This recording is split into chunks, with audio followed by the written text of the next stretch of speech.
Guys. Islam will be finished. ये एक ऐसा टॉपिक है जो कभी भी कोई नहीं सोच सकता है, बिकॉज देखा जाए तो सबको पता है कि मुस्लिम पॉपुलेशन काइंड ऑफ आप कह सकते हो सेकंड लार्जेस्ट पॉपुलेशन है क्रिश्चियंस के बाद। तो कैसे हो सकता है कि ये इस्लाम फिनिश हो सकता है? बट यहाँ पे ये MC राज करके एक चैनल जिन्होंने की वीडियो बनाई है, सो आओ देख लेते हैं क्या बोला है। तो आप भी देखो, हम देखते हैं। Let's start. ये वीडियो आप देखें। आप सभी को विश्वास दिलाता हूं, इस कैंसर को धरती से खत्म करेंगे। भाई साहब, इस्लाम नहीं रहेगा, ये आप कितनी गलत बात कर रहे हैं, कितनी गलत बात कर रहे हैं। ना मोहब्बत रहेगा और ना कोई मोहब्बत का नाम लेने वाला रहेगा। इसमें बाबा जी कह रहे हैं इस धरती से इस्लाम को खत्म करेंगे, ना इस्लाम होगा, ना मोहम्मद रहेंगे और ना ही ये कोई बहुत मोहम्मद गलत का सोच नाम है। और लेने इन्हीं वाला चीजों की रहेगा। वजह अब से मैं लड़ाइयाँ रियल फैक्ट पे होती आऊं, है। उससे पहले आपको एक रियल इंसिडेंट बताता हूँ। ये जो इमेज आप देख रहे हो, इसमें दिख रही महिला एक अमेरिकन है और ये एक एक्सपेरिमेंट करती है। इसने एक के बाद एक 26 चर्च में कॉल किया और कहा, मेरा एक बेटा है जो सिर्फ 2 महीने का Okay. है, वो कल से कुछ खाया नहीं है, बहुत भूखा है, क्या आप मुझे फॉर्मूला मिल्क दे सकते हैं? बैकग्राउंड में एक रोते हुए बच्चे की आवाज भी लगा दी। आपको जान के अच्छा, हैरानी रोते होगी बच्चे कि की 26 आवाज भी चर्च लगा में दी। कॉल करने के बाद उनमें से 23 ने साफ मना कर दिया। अब Oh my औरत God. अपनी अगली कॉल चर्च के बजाय इस्लामिक सेंटर यानी मस्जिद में करती है। कॉल रिसीव होती है, औरत अपनी वही बात दोहराती है, मेरा हाँ, 2 हाँ, महीने का हाँ। बच्चा है, कल से भूखा है, क्या आप मुझे कुछ दे फॉर्मूला मिल्क दे हाँ, सकते हैं? सामने से 2 सवाल किया जाता है, आप कहाँ से हैं और आपको कौन सा दूध चाहिए? ये क्या इस्लाम बात है, है। ये प्रॉफिट वाह मोहम्मद का यार। पैगाम है। अगर कोई कहे कि वो इस्लाम को मिटा देगा, कोई मोहम्मद का नाम लेने वाला नहीं रहेगा, तो आपको क्या लगता है इस्लाम की इतनी खूबसूरत टीचिंग के रहते हुए क्या कभी इस्लाम को मिटाया जा सकता है? नहीं। सिंपल सा जवाब है नहीं। हरगिज नहीं। खैर, ये रियल इंसिडेंट हुआ, लेकिन अब आइए आपको कुछ फैक्ट भी बताते हैं। इस्लाम क्रिश्चियनिटी के बाद दुनिया का दूसरा सबसे बड़ा रिलीजन है। दुनिया के करीब 50 से ज्यादा देश मुस्लिम मेजोरिटी वाले हैं, जहां मुस्लिम पॉपुलेशन 50% से ज्यादा है और दुनिया की 50% से 75% मुस्लिम पॉपुलेशन इन्हीं देशों में रहती है, जिसमें Indonesia, Saudi, Turkey, Pakistan, Afghanistan जैसे देश आते हैं। इसके अलावा बाकी 25% पॉपुलेशन दुनिया की बाकी देशों में फैली हुई है, जैसे चाइना, इंडिया, जहां 20 करोड़ से ज्यादा मुसलमान रहते हैं। इसके अलावा अमेरिका, यूरोप जैसी जगहों पर अच्छी खासी मुस्लिम पॉपुलेशन मौजूद है। अब अगर मान भी लें कि मुसलमानों को लेकर एक होलोकॉस्ट की शुरुआत होती है, देश की गवर्नमेंट मुस्लिम जेनोसाइड का सपोर्ट करती है और ऑर्डर कर देती है, तो भी ऐसा तो उन्हीं कभी मुस्लिम को नहीं मारा होना जा चाहिए। सकता है जो कमजोर हैं, माइनॉरिटी है। बाकी 75% पॉपुलेशन को नहीं कभी मारा भी जा खत्म नहीं सकता। किया जा ओह। सकता। यानी इस्लाम भी रहेगा, इस्लाम के मानने वाले भी रहेंगे और प्रॉफिट मोहम्मद का नाम लेने वाले भी रहेंगे। कुछ और नंबर आपको बताऊं तो इस टाइम पूरी दुनिया में करीब 2 बिलियन से ज्यादा मुसलमान हैं। वर्ल्ड पॉपुलेशन का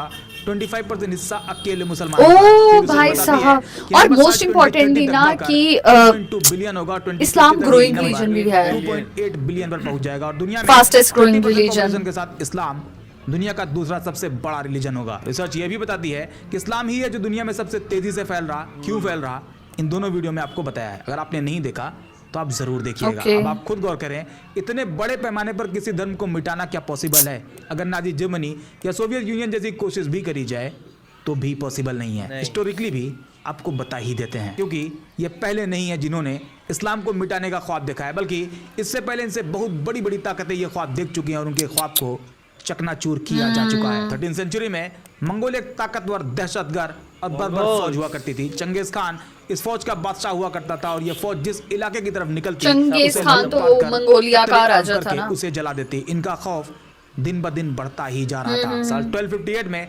चंगेज खान का पोता यानी उनका grandson Hulagu Khan Abbasid caliphate की राजधानी बगदाद पर अटैक करके उसे पूरी तरह से तबाह कर देता है। ओह। करीब 8 लाख मुसलमान सबसे इस तबाही बुरा में दिन मारे था वो। जाते हैं। 8 अब्बासिद कैलिफेट लाख। के 37वें जब और इस्लाम आखिरी खत्म खलीफा कर दी थी। अल मुस्तासिम को घोड़े से कुचलकर मार दिया जाता है। और सबसे बड़ा नुकसान, मुसलमानों की सबसे बड़ी लाइब्रेरी, इस्लाम का सबसे बड़ा एजुकेशन सेंटर बैतुल हिकमत को जला दिया जाता है। उसकी लाखों किताबें नदी में फेंक दी जाती है, जिसकी शाही से नदी का पानी नीला हो जाता है। यहाँ मंगोल का मकसद था इस्लाम को पूरी तरह से खत्म करना। मंगोल ने सोचा था अब इस्लाम पूरी तरह से खत्म हो जाएगा, लेकिन हुआ इसके जस्ट उल्टा। सिर्फ बढ़ेगा ही ना, फिर obviously। 60 में खुद मंगोल के एक रूलर बरके खान इस्लाम कबूल करके मुसलमान बन जाते हैं। मतलब जो मंगोल इस्लाम और मुसलमानों को खत्म करने आए थे वो खुद मुसलमान हो गए। ओ और फिर भाई। 1295 में मंगोल हलाकू खान के Shocking। वंश से एक और रूलर गजन खान भी इस्लाम कबूल कर लेते हैं और पूरे मंगोल एम्पायर में खूब मस्जिदें बनवाते हैं, जिसका नतीजा ये हुआ कि जो मंगोल इस्लाम को खत्म करने आए थे वो ही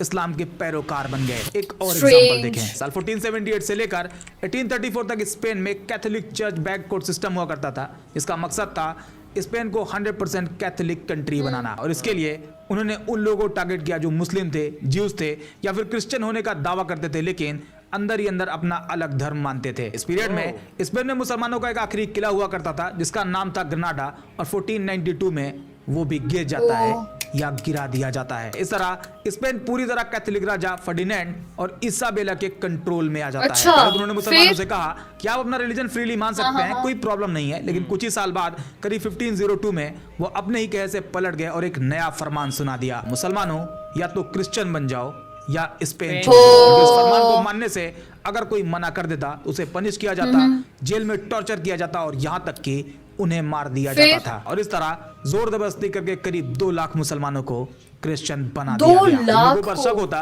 कि ये चुपके चुपके इस्लाम फॉलो कर रहा है, तो बाकायदा उन्हें कोर्ट में लाया जाता, उनके खिलाफ ट्रायल होते और कई लोगों को तो जिंदा ये तो जला दिया बिल्कुल ही जाता। वो है ना, आप इस्लामिक बुक्स और जबरदस्ती कर रहे हो। सब कुछ बैन कर दिया गया। बाकी जिन लोगों ने फोर्सफुली क्रिश्चियन धर्म अपनाया था उन्हें मोरिस्कोस कहा गया, यानी मुस्लिम ओरिजिन के फोर्स्ड क्रिश्चियन। ये सब करने के बाद भी उन्हें लगा ये काफी नहीं और फाइनली 1609 टू 1614 के बीच स्पेन में फिलिप III वहां के राजा होते हैं और ये मोरिस्कोस यानी मुस्लिम ओरिजिन के फोर्स्ड क्रिश्चियन को स्पेन से बाहर निकाल देते हैं। करीब 2.5 से 3 लाख मोरिस्कोस को शिप में बैठाकर नॉर्थ अफ्रीका में डिपोर्ट कर दिया गया। हालांकि स्पेन में अभी भी बहुत से मुस्लिम होते हैं जो चुपके इस्लाम को मानते हैं, नमाज पढ़ते हैं और रोजा रहते हैं। फिर उसके बाद क्या ये सब करने से स्पेन में इस्लाम खत्म हो गया? तो नहीं, जवाब है बिल्कुल नहीं, obviously बल्कि बढ़ाई। जिन लोगों को डिपोर्ट किया गया वो नॉर्थ अफ्रीका में पहुंचकर वहां पर इस्लाम का परचम लहरा देते हैं। ये वो पीरियड था जब मिडिल ईस्ट, यूरोप और अफ्रीका के कुछ हिस्सों पर एक मुस्लिम खिलाफत ओटोमन एम्पायर का राज हुआ करता था। और अच्छा, ओटोमन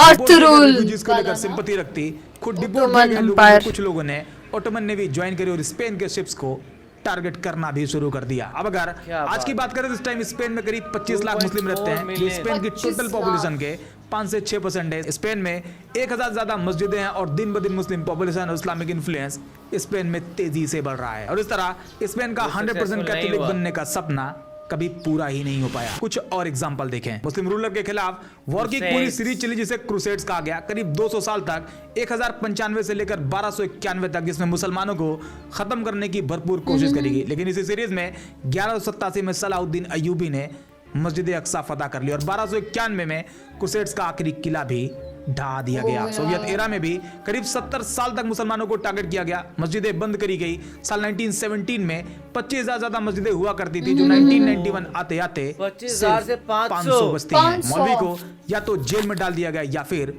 उन्हें मार दिया गया।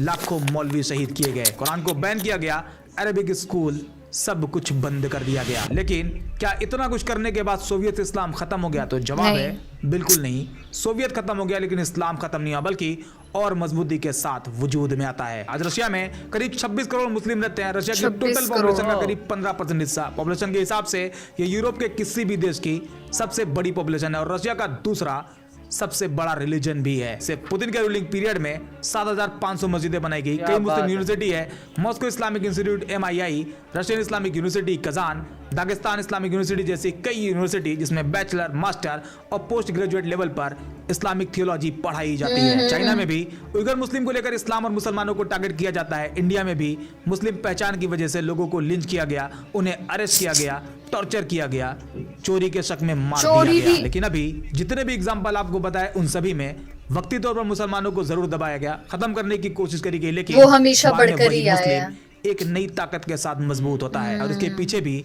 एक स्ट्रॉन्ग रीजन है, इस्लाम की अपनी आइडियोलॉजी। इस्लाम कुरान और प्रॉफिट मोहम्मद के साथ साथ अपने कुछ खास पहलुओं की वजह से मजबूत था, मजबूत है और मजबूत रहेगा। नमाज, रोजा, हज, ज़कात, इस्लाम के ये 4 पिलर आपस में मिलकर एक बैलेंस सोसाइटी बनाते हैं। एक ही सफ में खड़े हो गए महमूद और अयाज, ना कोई बंदा रहा ना कोई बंदा नवाज। ये तो हम इस्लाम लोगों का ने ये देखा एक पॉइंट सोशल इनइक्वालिटी को लगभग खत्म कर देता है और इस्लाम के मजबूत होने की ये एक बड़ी खासियत है। अब हम एक स्टेप और आगे बढ़ते हैं। अभी तक हम हिस्ट्री में हुए इवेंट को देख रहे थे जिसमें इस्लाम को मिटाने की कई बार कोशिश करी गई, लेकिन उसे मिटाया नहीं जा सका। तब ताकत का दौर हुआ करता था, आइडियोलॉजी का दौर हुआ करता था, लेकिन आज कानून का दौर चल रहा। कोई भी हो कानून के दायरे में है, गवर्नमेंट हो, ऑर्गेनाइजेशन हो या फिर इंडिविजुअल, सब के सब कानून के दायरे में है। तो क्यों ना कानून के दायरे में भी देख लिया जाए क्या कानून की मदद से इस्लाम को खत्म किया जा सकता है। तो सबसे पहले नहीं। हम वर्ल्ड वाइड देखते हैं। यूनाइटेड नेशन का फाउंडिंग डॉक्यूमेंट है यूएन चार्टर 1945। इसके आर्टिकल 1 सेक्शन 3 और आर्टिकल 55 सेक्शन C में कहा गया है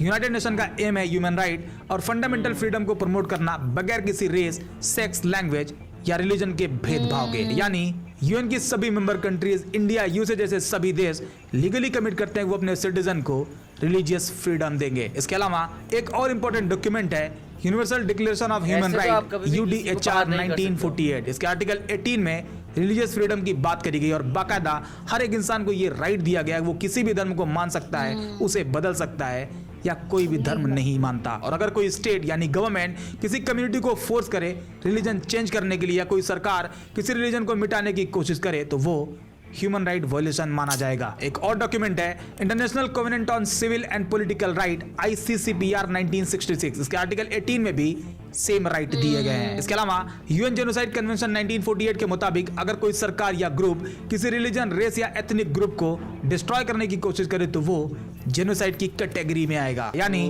अगर कोई देश ऑफिशियली कहे कि वो इस रिलीजन को खत्म करना चाहती है या खत्म कर देगी तो वो इंटरनेशनल क्राइम माना जाएगा। ये तो इंटरनेशनल लेवल पर कानून है, लेकिन अब चलो मान लेते हैं कि एक टाइम यूएसए यूएन की बात नहीं मानता क्योंकि विश्व गुरु है भाई, तो क्या अमेरिका की मदद से मुसलमानों को खत्म किया जा सकता है, इस्लाम को मिटाया जा सकता है? तो जवाब है बिल्कुल नहीं। अमेरिकन कॉन्स्टिट्यूशन में रिलीजियस फ्रीडम को लेकर फर्स्ट अमेंडमेंट 1791 में कहा गया है Congress shall make no law respecting and establishment of religion और prohibiting the free exercise thereof. इसमें दो चीजें हैं, first no establishment of religion, सरकार किसी भी धर्म को ऑफिशियल धर्म नहीं बना सकती है, and second free exercise of religion, हर व्यक्ति अपना धर्म फ्रीली प्रैक्टिस कर सकता है। मतलब ये चांस भी नहीं है कि सुपर पावर अमेरिका की मदद से इस्लाम को खत्म किया जाए, कोई ऑप्शन ही नहीं है भाई। अब जहां तक बात इन बाबा जी की है जो दुनिया से इस्लाम को खत्म करना चाहते हैं, ये चाहते हैं कि कोई प्रॉफिट मोहम्मद का नाम लेने वाला ना हो, ऐसा ये तो हो ही नहीं ख्वाहिश सकता। बस ख्वाहिश बनकर रह जाएगी। अभी इन्वायरमेंट ऐसा है जो ये कुछ भी कह रहे हैं और फ्रीली घूम रहे हैं, अगर वाकई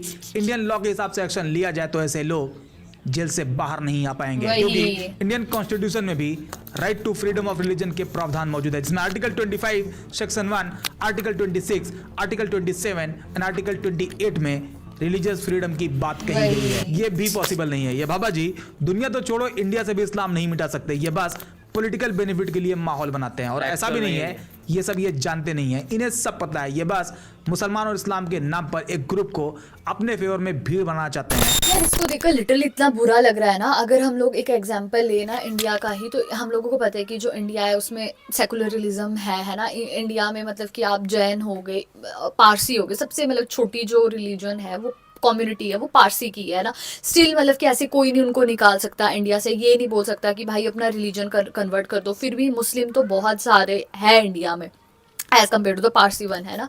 लेकिन ये तो उनका जो भी बोला वो गलत है। और वो बाबा जी भी जिस हिसाब से बोल रहे थे ना कि नहीं भाई इस्लाम को कर दो, ख़त्म कर दो, ये पॉसिबल हो ही नहीं सकता। और मुझे नहीं लगता कि करना भी चाहिए, ऐसा ना कोई कर पाएगा और ना ही ऐसे होगा, क्योंकि हिंदुइज्म भी तो इतना पुराना है, सनातन धर्म, वो भी कोई ख़त्म नहीं कर सकता ना।